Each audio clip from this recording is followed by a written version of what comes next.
Jonathan Kuminga currently stuck with the Golden State Warriors. We've got an update on the situation where he could ultimately land, and there's another team that's interested in trading for him. I'm Trevor Lane. This is the Basketball Bulletin. Make sure you subscribe right here to the channel and turn on those notifications. I've said it before, but there's about 70% of you. You're watching this right now. You're not subscribed. Let's fix that. You know who you are. Hit that subscribe button. That's right. Donnie Freeman joining me. Donnie, you know who you are. You know you a visit if you don't subscribe here. Yeah, stop playing around. Let's talk a little Jonathan Kuminga here. Oh, Jonathan Kuminga, one of several restricted free agents right now in the NBA that find themselves stuck in an inhospitable market. And according to Brett Siegel of Clutch Points, the Warriors, they've been working to find a deal. Essentially, we're in a spot where Kuminga doesn't want to be a Warrior anymore. The Warriors don't want Kuminga anymore, but the Warriors don't want to lose him for nothing, and he wants to get paid. So check this out. Right now, Kuminga wanted Jalen Johnson's deal, a 5-year, $150 million extension that Jalen Johnson got with the Hawks. Crazy. I understand why Kuminga would see Jalen Johnson and think they're peers in that sense, like in terms of their explosiveness, their ability to be a young, developing wing player with plenty of upside. Well, I get that. He didn't think they were peers beforehand. That's the problem. That's the problem. The Warriors offered Kuminga a deal in the $30 million range before the 2024-2025 season, but made it clear that offer is no longer on the table. We're living in a different world now. Instead, the Warriors want a smaller deal around $20 million per year. And the reason for that, Donnie, is because the Warriors want to be able to trade Kuminga, and they're worried that if they pay him $30 million and they don't want to keep him long-term, nobody's going to want to trade for that contract. So Kuminga is looking at, man, I could have had $30 million a year. I want that money back. The Warriors are saying, no, we want to be able to flip you in a trade. We want to be able to trade you by the trade deadline. So that's created this impasse here, and it's all messy. But he's still a talented player. So I still think we're going to see some kind of resolution here, especially as we talk about some of these teams that are now interested in trading for him. Yeah, out of all the guys that are restricted free agents, to me, he seems like the most likely guy to take that qualifying offer. Yeah. Because this is really dragging, and they've had actually Melton and Horford on ice. Those two are absolutely going to Golden State, but they're just waiting on all of this to resolve. Frankly, I was telling you, like, before we came on, of course, frankly, it's surprising to me that they're like, oh, let's wait for a month and a half until this is all resolved and then sign our contracts. That's some real dedication from those two. They really want to go to Golden State.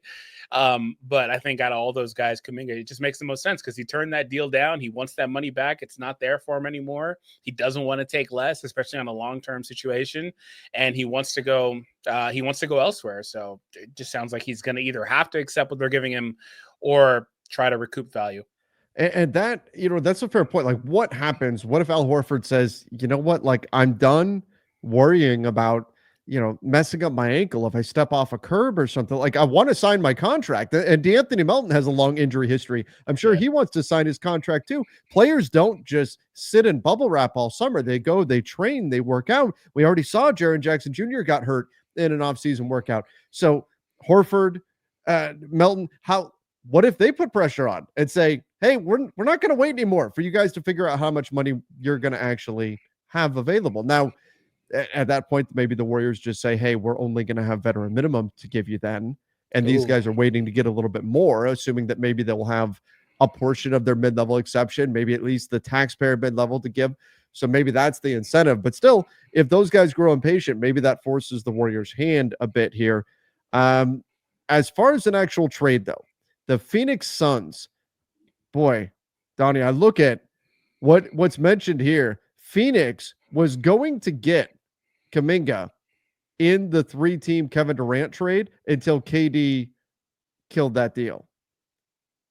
KD didn't want to go to the Warriors. That was during the season. KD didn't want to go to the Warriors, and then he killed that trade. Yeah, they were going to get him, but that was alongside Jimmy Butler, which is kind of crazy. Like, I wouldn't have guessed that. Like, that's huge information that's a part of that, and that just kind of blew up. How different would the Suns look right now if they had gotten Jimmy Butler and Jonathan Kuminga in that Kevin Durant swap? Oh, yeah. I mean, totally different situation. But the bottom line, they had interest in Kuminga. They're interested in him still, but actually trading for him might be a little bit tricky. especially if the Warriors don't want long-term salaries when, as it's mentioned elsewhere in the article, Grayson Allen and Royce O'Neal, who have long-term deals, are the main pieces that Phoenix is looking to move. So Kuminga to the Warriors may not be a fit at this point. Yeah, absolutely. It remains to be seen. But I would have, if I'm Phoenix, really liked to have gotten that deal done. That all fell apart because KD said he didn't want to go back there. He's since talked about it more and all that stuff Yeah. in podcast appearances. But ultimately, though, I mean, that would have been a great pickup for them. But you still have the situation probably play out the same way with Beal post all that. But I do like them and where they're at if they added Kuminga to their situation long term as well. But yeah, the Kuminga situation is absolutely messy, and it's frankly been going on for way too long at this point. Well, and that's true. A lot of these restricted free agent guys, Cam Thomas getting a little aggravated with with Zach Lowe. And I get why maybe he'd be a little bit annoyed at this point in the summer. Josh Giddey as well. These guys stuck in restricted free agency. So, and by the way, a moment ago I said Kuminga to the Warriors. I meant to the Suns. So the Suns are a team that have interest, but trading for him is tough. The Heat and the Nets have not pursued Kuminga. The Nets were the one team that we were looking at saying, could they just throw a big offer at Jonathan Kuminga and force the Warriors to blink? But that didn't happen. The Nets didn't go that route. Instead, they went and got Michael Porter Jr. Would you rather have Kuminga at $30 million a year or Michael Porter Jr. at the contract he's at now? I mean, what's Porter at, like 40? 40 plus? For Brooklyn, I would probably rather have Kuminga. I think Porter is the better player. You can maybe argue Kuminga has the higher ceiling. You got a little bit of a younger player there with a longer runway at that point. Yeah, and you got a first with Porter Jr. too, an unprotected. That's true. Nuggets that's true. So maybe that's where it varies, but sure. Yeah, I'm just curious about the whole Porter thing anyway. Like I don't know how much it extends beyond him just being salary for them. How much they truly like him, how much they're trying to build around him. I think they have to like him. I think they like him to some degree. Cam Johnson, they wanted multiple firsts for. To pay Porter Jr. over $80 million just to get a first round pick would be crazy. They have to. Yeah, but that first is valuable. That comes at a time where it's super late for the Nuggets. Like, who knows what the Nuggets team is at that point. Sure, it's valuable, but that's a lot of salary to get that first. If you don't even really like Michael Porter, they have to have some level of interest in him. Him and Michael Porter Jr. and Cam Thomas are going to just fight each other for shots every night in Brooklyn. That's okay. That's okay. They're going to be rebuilding and doing all that. That's all right. There'll be nights when both those guys are on, and they'll win some games. Maybe to their dismay, they'll win some games. But the Kings interested in Kuminga, but the Warriors don't want what the Kings have to offer. So that's a no-go. But what about this? This to me is interesting. The Chicago Bulls interested in Kuminga. Now they've got to figure out the Giddey situation. The Giddey is also on a restricted free agent issue right now, where they haven't come up with a deal for him. So they need to get Giddey done first, but then they could potentially go after Jonathan Kuminga. However, Chicago does not want to trade Kobe White, and it's unlikely Golden State will pursue Vucevic in a sign and trade for Kuminga, which I don't blame the Warriors on that. Vooch is, he's a good player, but he's well past his prime, and I don't know how much he actually helps Golden State right now with the mobility issues that he's got. But Ayo Dosunmu is a player that I think would fit the Warriors extremely well, and a player that they would have interest in. So could the Bulls theoretically get a deal done for Josh Giddey? They are right now $43 million below the first apron cap that they are hard capped at. Could they get a deal done for Josh Giddey? Let's say you pay him 20, 25 probably, if we're being realistic, and then you have enough wiggle room left to where you could send Ayo Dosunmu and whatever other contracts need to put in. Maybe it's a Javon Carter who's expiring, something like that. Maybe it's a Jalen Smith goes into a deal, and then you bring in Jonathan Kuminga from the Golden State Warriors, and the Warriors get back a guard who would fit pretty well with Ayo Dosunmu. Although maybe that would impact the DeAnthony Melton situation. Donnie, the way this goes around and around and around. But I do think maybe Chicago is the solution to this whole problem with Kuminga, where they've got some interesting players to send back. It would make sense for them to target him, especially as they're a younger team. And I could see where both the Warriors and the Bulls could see it eye to eye on a deal.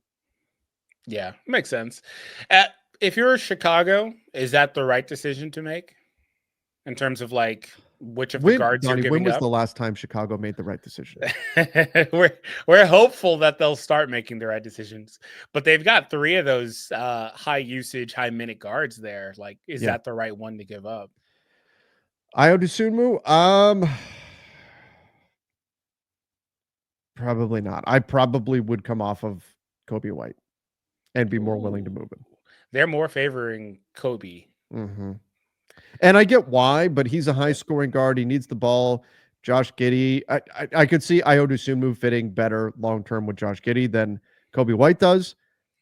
But that said, Kobe White had some big look. I'll tell you what, though, Donnie, if the Bulls' goal is to be a play-in team and reap a little bit of that playoff revenue and then bow out, getting a high-scoring guy that puts eyeballs on your team in Kobe White, keeping him around and making him a priority makes sense. And I like Kobe White. I like him just fine. I'm just, in terms of the overall Bulls concept here, what they're trying to do, I don't know. But in general, if I'm the Bulls, if I can add a young talent like Kuminga, at least that's a step in the right direction because I'm getting another young player to come in. But like I said, when was the last time the Bulls did something that I looked at and said that's the right move to make? Unnecessary shots fired. I love that the Kings and the Bulls are interested in Kuminga because we've got the Kings and then the Kings East in Chicago. My God. Well, we'll see what happens. But yeah, this whole situation with Kuminga is just crazy overall. And I thought it was a really interesting nugget that he was going to be a part of that trade as well at the deadline. That was interesting. I didn't expect that to be the case. But that's an alternate reality where Kevin Durant is okay going back to Golden State. And he was not. And Nope. he was not. Yeah, that would have been fascinating. I could see Kobe White, Josh Giddey, Modest Buzelis, Jonathan Kuminga. I don't know exactly how all the puzzle pieces fit, but that's some interesting young talent. Oh yeah, I like what they've got brewing here for sure. I do like it. That gets interesting. They're a few years away from being a couple years away, but they're 2 years away from being 2 years away. Yeah, that's the saying. Oh, yeah, I like it. I do like what they got brewing here, though. It looks fun. So perhaps that will be the solution to the Jonathan Kuminga situation. Otherwise, maybe like you said, Kuminga just picks up the qualifying offer and says, I'm going to ball out this year and I'm going to hit free agency next year and then I'm going to cash in. But where's the opportunity for that? That's the problem. That's why he's probably reluctant too. There'll be cap space next year, but no, to ball out. Like, where's the opportunity? Very true. Because Steve has already shown he's perfectly fine giving him a DNP. Mm-hmm. Like, and he's playing behind Jimmy Butler. And that's probably part of why, as you're saying, like they want to get that money locked in now. Yeah. Oof, I don't know where the opportunity is, to be honest. That's the one thing about that is that he's going to sit there disgruntled because he's never going to get. It was said in the article he wants to go to a team that can give him the role that he thinks he should have and sees him as a star talent. I just don't know if he's ever going to get that opportunity in Golden State to show that he can be that, to where a team could try to trade for him and stuff like that. So absolutely, I don't know what winds up happening. We could also live in a world where he takes that, then has to take a 1-year deal after that. Then, man, it could get messy. That would be quite a mess. Yeah, that would be quite a mess if that's where we're at. I hope we see resolution here sooner rather than later. Maybe the Bulls are the lifeline that Jonathan Kuminga needs, but they've got to get their Josh Giddey situation figured out first. And there'll be other teams interested. But right now, the Warriors, Kuminga, remain in a staring contest. And that's made the rest of their offseason moves also held up. Al Horford, DeAnthony Melton. That's so crazy to me. Sitting around looking at their watches going, guys, any day now. Hey, remember us? We're still here. Yeah, they must have really got sold on the vision. I respect it. It's just crazy because you don't typically see it. So Right. All right, everybody. Well, make sure you do subscribe right here to the channel. Let us know your thoughts in the comment section. Till next time. See ya and stay safe.